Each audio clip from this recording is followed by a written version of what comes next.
could all use a little more sleep, right?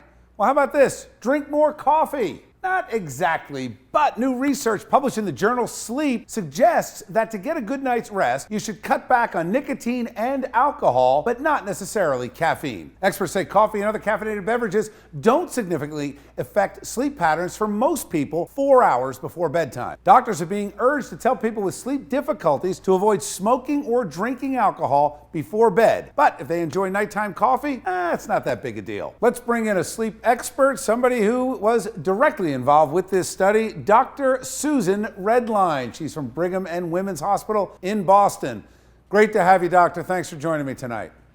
Thank you. Tell me about the conclusions. I hear this and I say, great, cup of coffee, all good. Okay, the first thing I want you to hear is that, in fact, we found that smoking and alcohol before bedtime had real appreciable negative influences on sleep. Caffeine, I know many people love, me myself, I love it. And we did not find an association between reported use of caffeine 4 hours before bed and measured sleep duration, or what we call sleep continuity. However, we want people to be very cautious about interpreting that, because we didn't have information on the dose of caffeine, and nor do we know about susceptibility. And some people are susceptible. What about alcohol? We've had a lot of interviews on this show, a lot of different studies showing the positive benefits of alcohol on living a long life. Is it one drink? Is it if you're drinking to the point where you're drunk? What was the study? How much did they drink? We studied about 800 people over several days. And what they did was they completed a sleep diary. So they told us night by night if they used any alcohol, caffeine, or nicotine. So we didn't have dose information.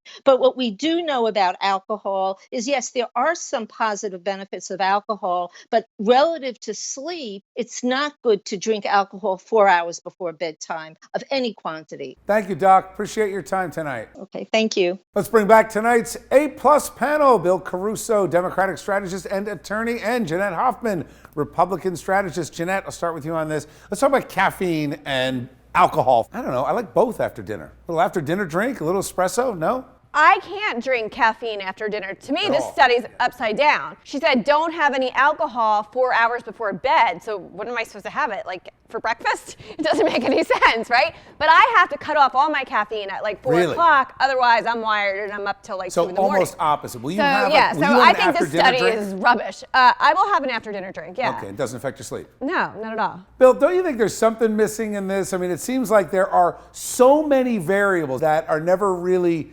considered. I don't know. I mean, how much do you sleep? I don't sleep a lot at night, so I don't know if I'm a good gauge. I don't sleep at all at night, and I do what works for me. By the way, I associate myself with Jeanette's remarks. I don't think people should be drinking at 6 o'clock in the morning, have a cup of coffee then.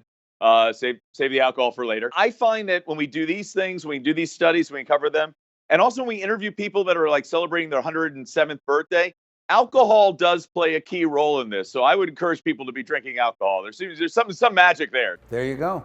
All right. Thank you, guys.